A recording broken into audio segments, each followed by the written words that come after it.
There are places that stay with us, not just in photographs or postcards, but in the way we remember warmth, laughter, and sound.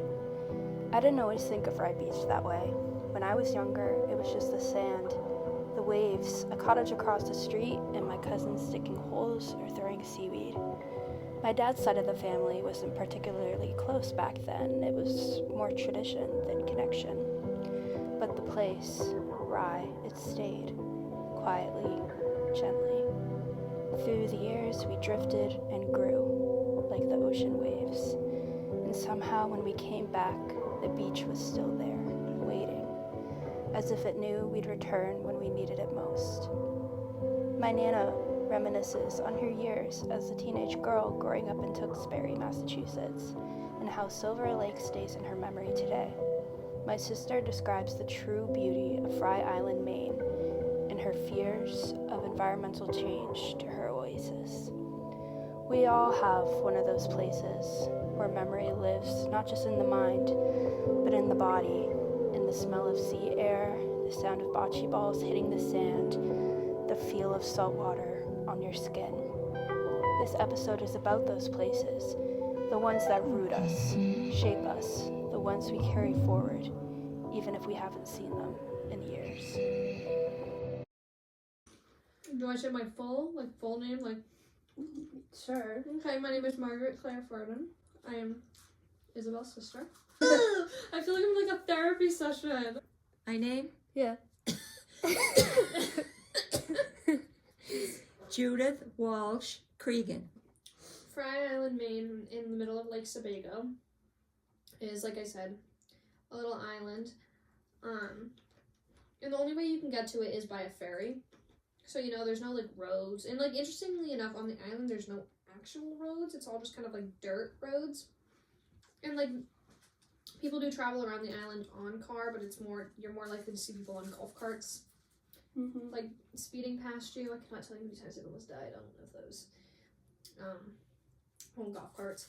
But I think the simplicity of the island is just so refreshing. And there's one building that is an ice cream stand, a CVS, and a bar and restaurant all in one. Mm-hmm. And I think I just really like the simplicity of that because I'm not really a big city girl. My adolescence and high school years, and that's Tewksbury, Massachusetts. And I lived right near a lake, a couple of blocks from a lake. So that's why it was so much fun. Swimming in the summer and ice skating in the winter. Swimming out to docks, diving for clay, which is a big one.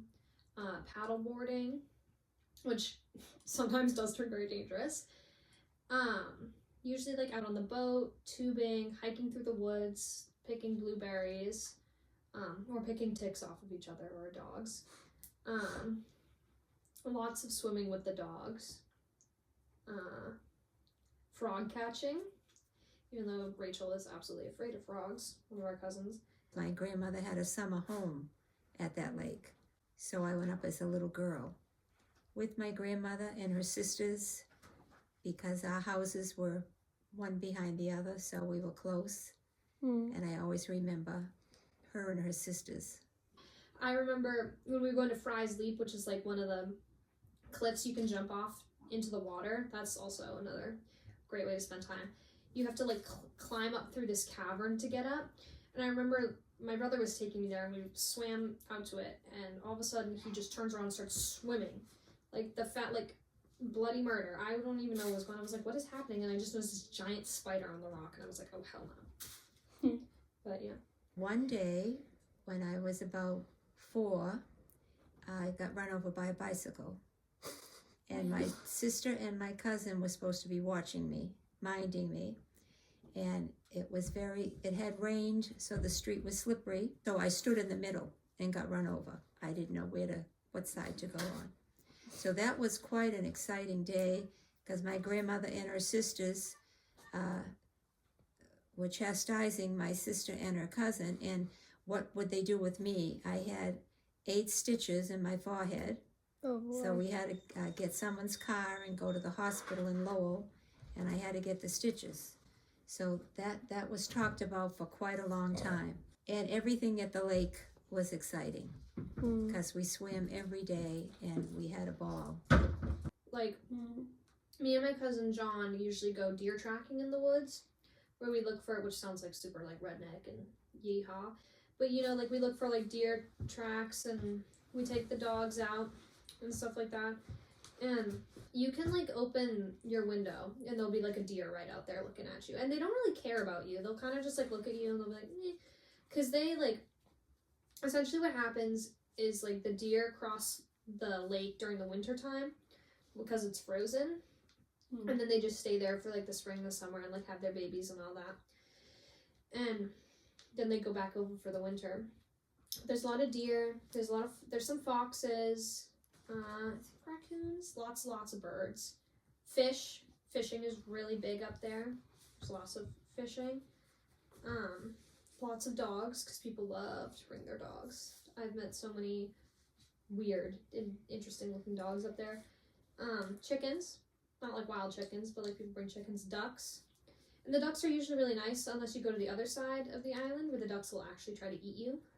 We did every day, every weekend, vacation. We all ice skated. Some of us used the boy skates, some of us used the girl skates, and we used to line up the barrels and jump over the barrels and have fires on the lake. It was really a playground. The feeling of home. I definitely say family. Affection. Just like freedom. And comfort. And like I honestly just want to say youth because it just reminds me of being a kid. Different lakes, different summers, different decades, but the same feeling, the same memory of belonging. Nana had Silver Lake in Tewksbury, Maggie had Fry Island, and I had Rye. 3 different places, but somehow the same feeling. That mix of freedom, childhood, and care that only a place, only your place, can give.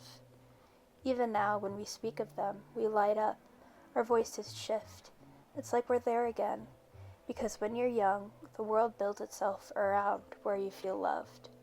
And when you grow up, that place becomes your memory's foundation. Where does your memory go when you close your eyes?